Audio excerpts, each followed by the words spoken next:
Hi guys, this is day 4 of James and the Giant Peach. Wondering again what jot lot you guys chose to do, because yesterday I didn't tell you which one I did, but today I will. So I chose to do, how would you describe how the main character is feeling right now? How do you know? And then we want you to be thinking about what the character says, thinks, or does, because that's how we track our characters. So my response is, James is so sad that he tripped and lost the magic things. He must be thinking now he'll never be free of those horrible aunts. So I used action and feelings to get my response. Another one that I did, I actually did the sketch lesson too. So this first one was list or sketch the characters introduced so far. So I chose to do the sketch lesson with Allie, and that was of Aunt Sponge and Aunt Spiker. So can't wait to see what you guys do. I think I'm definitely going to do this one next. All right, so I am going to just flip us right over to the plot coaster. And just to remind you, we can quickly summarize what has happened going through the main events. It can just be super fast, but as long as we're understanding every chapter has a main point, most important part. That way we click into all of the events and we hang them right on our plot coaster. So we're going to start off with James's parents get eaten by the angry rhinoceros.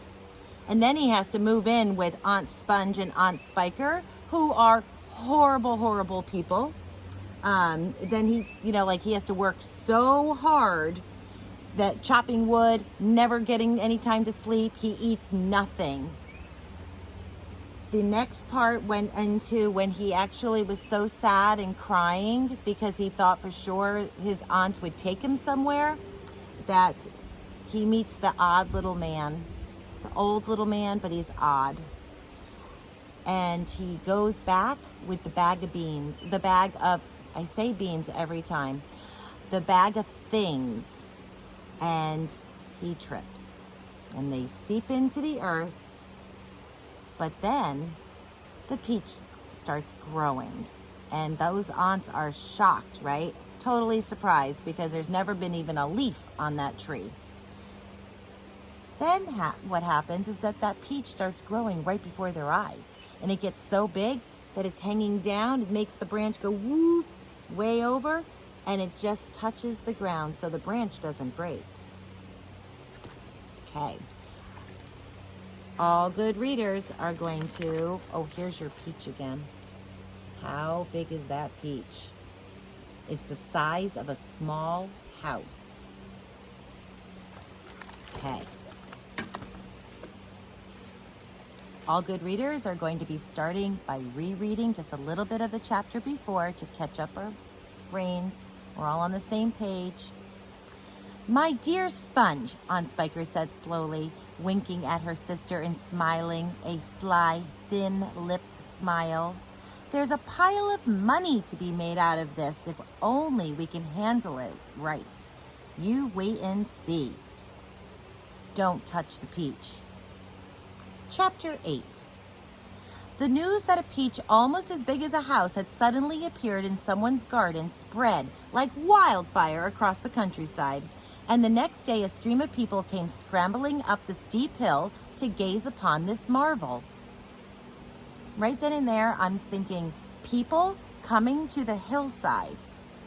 Is this the first time that James is actually going to see other human beings after all of these years of being with his aunts? Quickly, Aunt Sponge and Aunt Spiker called in carpenters and had them build a strong fence around the peach to save it from the crowd. And at the same time, these two crafty women stationed themselves at the front gate with a large bunch of tickets and started charging everyone for coming in. Roll up, Aunt Spiker yelled. Only 1 shilling to see the giant peach. Half price for children under 6 weeks. 6 weeks old.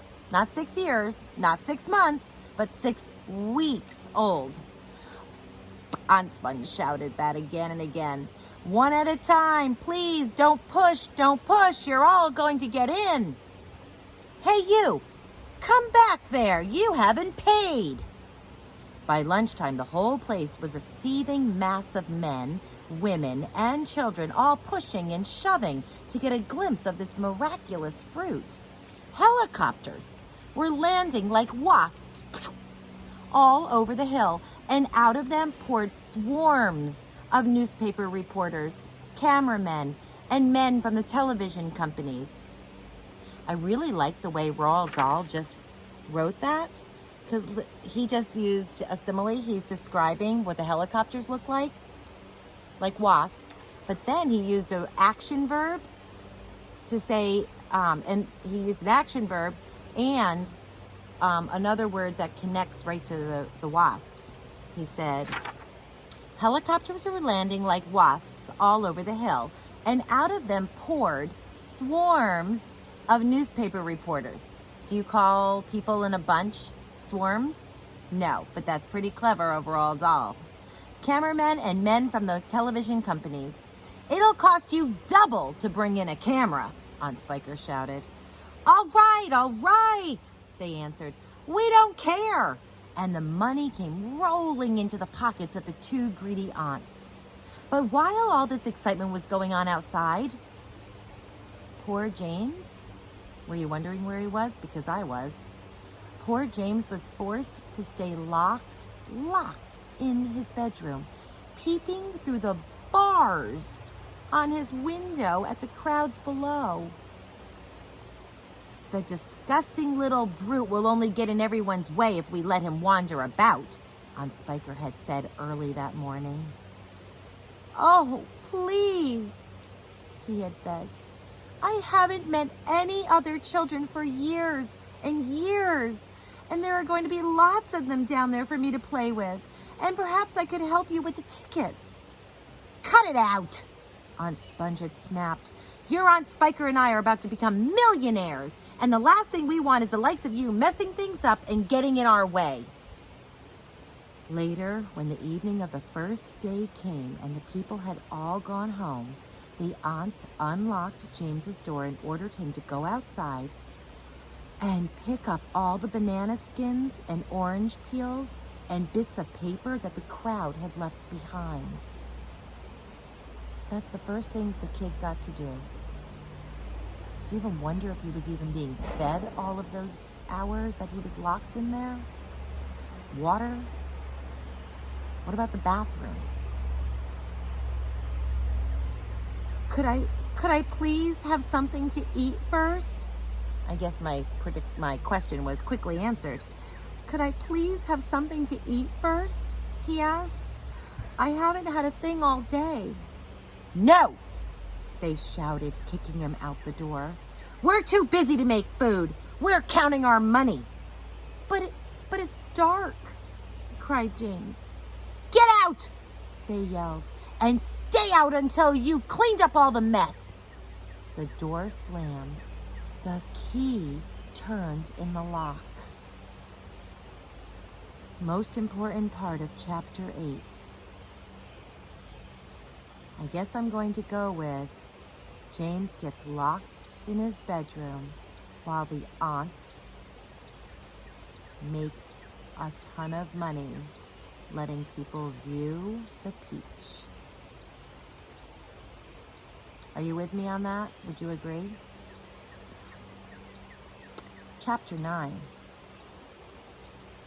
The key turned in the lock. Hungry and trembling, James stood alone out in the open, wondering what to do. The night was all around him now, and high overhead, a wild white moon was riding in the sky. There was not a sound, not a movement anywhere. Most people, and especially small children, are often quite scared of being out of doors alone in the moonlight.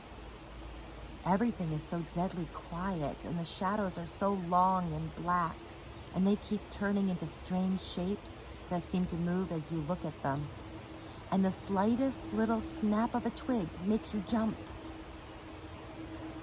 I know I feel like when I get nervous, like any little sound, doesn't have to be in the nighttime, I just get a little bit like, like that. Do you? James felt exactly like that now. He stared straight ahead with large, frightened eyes, hardly daring to breathe. Not far away, in the middle of the garden, he could see the giant peach towering over everything else. Surely it was even bigger tonight than ever before. And boy, what a dazzling sight it was. The moonlight was shining and glinting on its great curving sides, turning them to crystal and silver.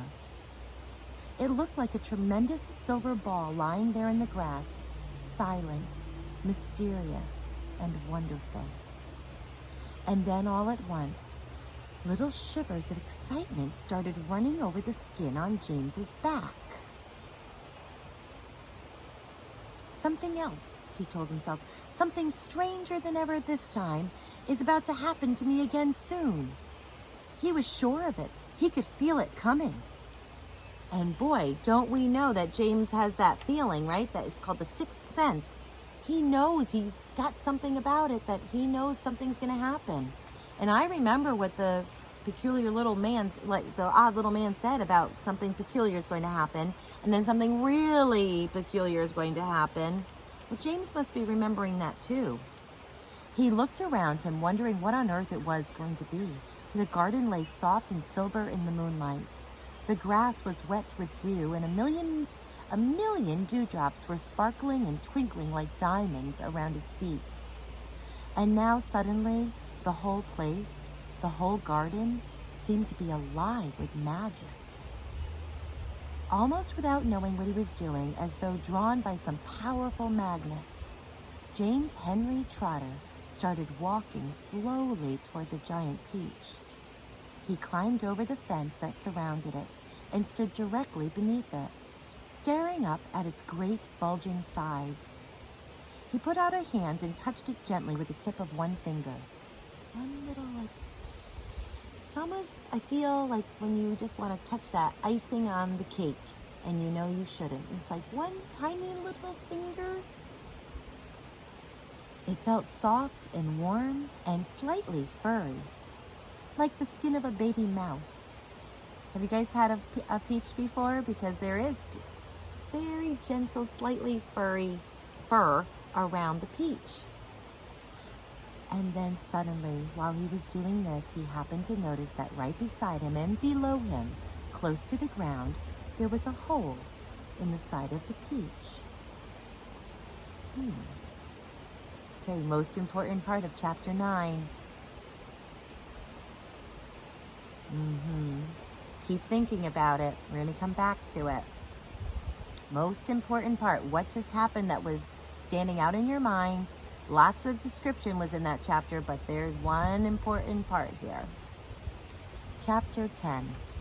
It was quite a large hole, the sort of thing an animal about the size of a fox might have made. James knelt down in front of it and poked his head and shoulders inside. He actually crawled in. He kept on crawling. This isn't just a hole, he thought. He's not talking out loud right now, and I get that. You know, like, would you talk out loud in a place that you are so unfamiliar with? You have no idea what's going to be ahead of you? This isn't just a hole, he thought excitedly. It's a tunnel.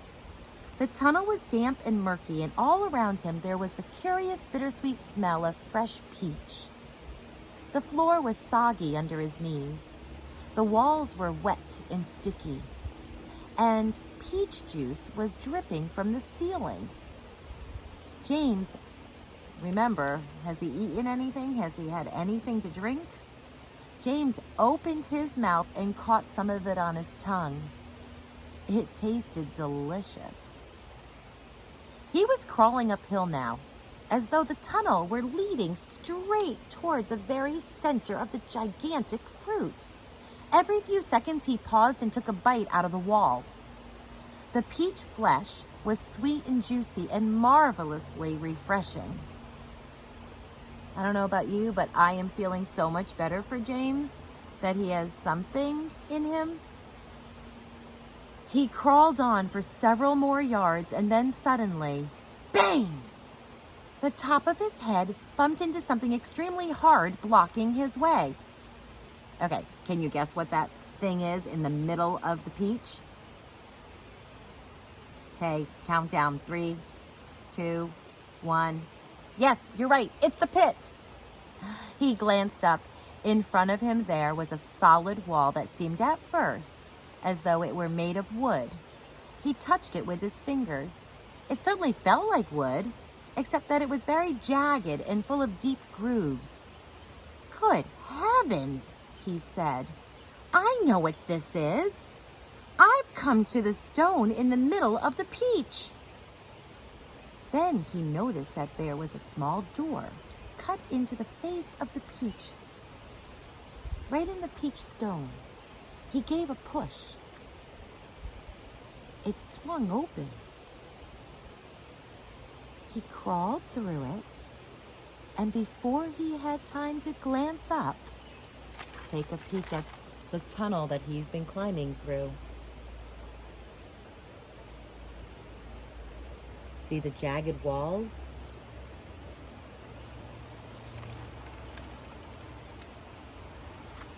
That's the little tiny door. I don't know if you can see it, but a teeny tiny white, it's like an upside down teardrop.